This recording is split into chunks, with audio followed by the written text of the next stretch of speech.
You know, I'm turning 30 tomorrow. Did you know that? Well, happy birthday. You know, I was just thinking you don't look a day over 25. Liar. I don't know, I've just been feeling very stuck lately. You know, I cannot remember the last time I was surprised by anything. Can you? The last time I was surprised was by you. Well, you know what I mean. I mean, I'm just surprised that we're able to stay good friends. I've been thinking about moving. Maybe Phoenix. I've got an old college friend that lives down there, and she says it's nice. I think the change would do me good. What do you think? Yeah, I think you'll love it down there, because there's square dancing and 10-gallon hats and armadillo hunting. And macho yokels with names like Tex. Okay, that's yours. So tell me, what do you think? You think I should go or not? Well, you know, Arizona may seem like a much more exciting place than San Francisco, but it's dangerous down there. At least around here, you got your friends checking out for you. It's dangerous everywhere. I mean, especially here. I mean, did you hear about that co-ed? Someone murdered her in her own bedroom. I didn't hear about that.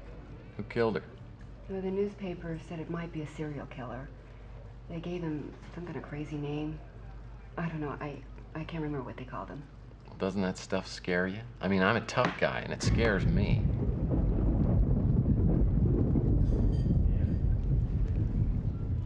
I appreciate your concern, Tex, but I have been fine on my own for a long time.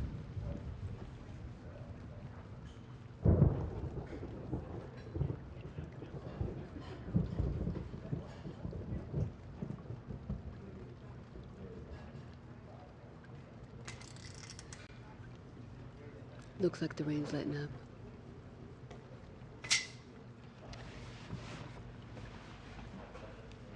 I'm going home. Got a big date? Oh, yeah. Cary Grant and a pint of Haagen-Dazs. Hold me down.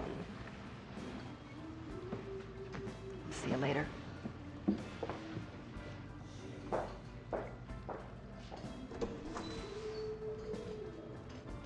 What a schmuck. What? Chelsea was giving you opportunities all evening and you blew every one of them. The son PA you are. Well, you wouldn't know a clue if it walked up and punched you in the face. Listen, all I know is, every time I try and ask her out, she turns me down. It's from the distinguished gentleman in the corner. You bought me a drink? He bought you a bourbon.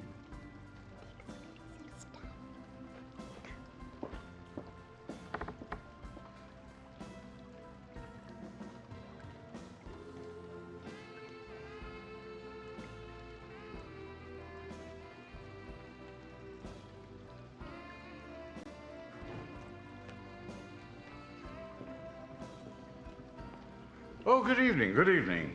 Gordon Fitzpatrick is my name. Please sit down, sir. You know, I am not in the habit of eavesdropping, but I do believe I heard someone say that you were a private detective. That's right. I'm a licensed private investigator. Oh, delightful. It's a pleasure indeed to meet you. And your name? Murphy. Tex Murphy. Tex Murphy. Well. This is fine. Now listen, let me ask you this, Mr. Tex Murphy. Have you in your work ever had the occasion to seek for a missing person? Sure. I can do that. Well, then perhaps we could do some business. I think we can work something out. My office is just around the corner, the Ritz Hotel. Why don't we go there?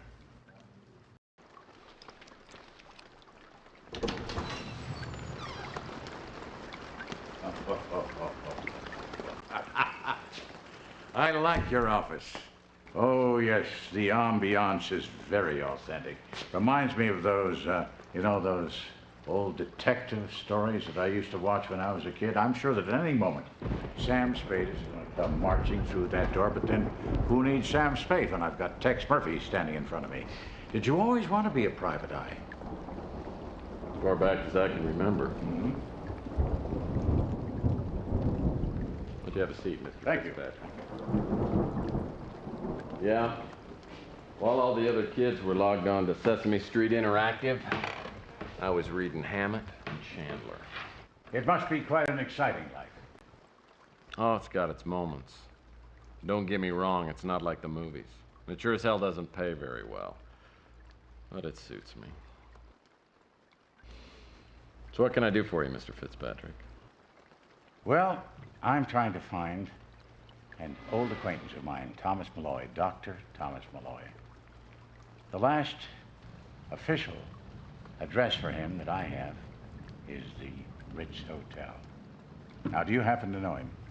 Can't say that I do. It's very important that I find him. You know, let me give you a little background.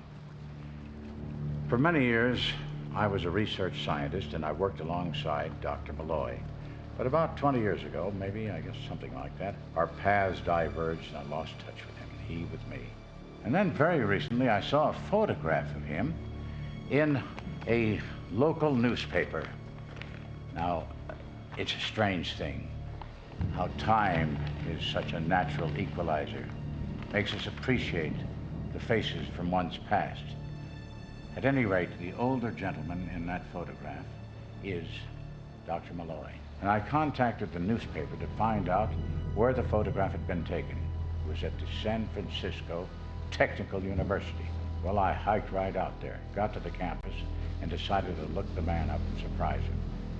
Even with that photograph, no one recognized him, no one knew his name. But then I received a strange phone call from a young woman named Sandra. The man I knew as Thomas Malloy, she knew as Tyson Matthews. She seemed quite uncomfortable talking on the vid phone, so I suggested we meet. She never showed up for that appointment. You never heard from her again? You know, it's strange. But this simple, whimsical wish of mine to get together with my old friend has materialized into, I don't know, I feel a sense of impending doom.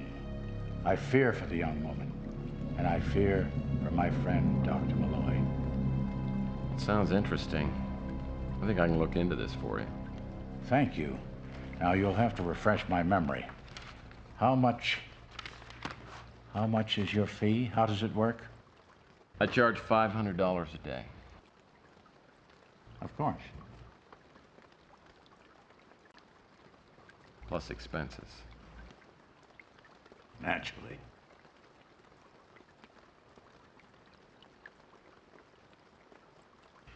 There, that should be enough to get you started. And here somewhere, there you go. I can be reached at that number. I'll be in touch. I feel we're off to a good start. All right, Mr. Fitzpatrick.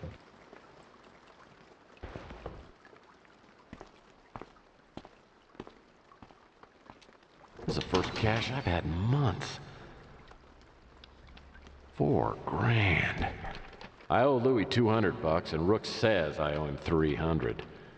But there should be plenty left over. Yes, sir. Things are definitely looking up.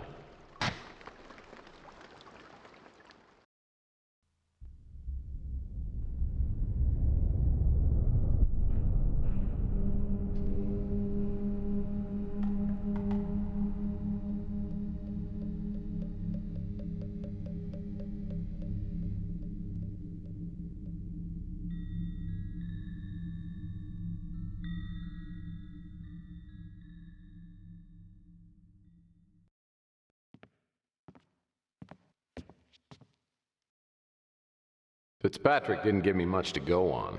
Just the newspaper photo of Malloy and the fact that Malloy stayed here at the Ritz. And there's that girl Fitzpatrick referred to, Sandra. Maybe I can track her down. First I need to find out which apartment Malloy was staying in and then get into it. That means I gotta deal with Nilo, my landlord. It's the second week of April and I'm a little late on my February rent payment.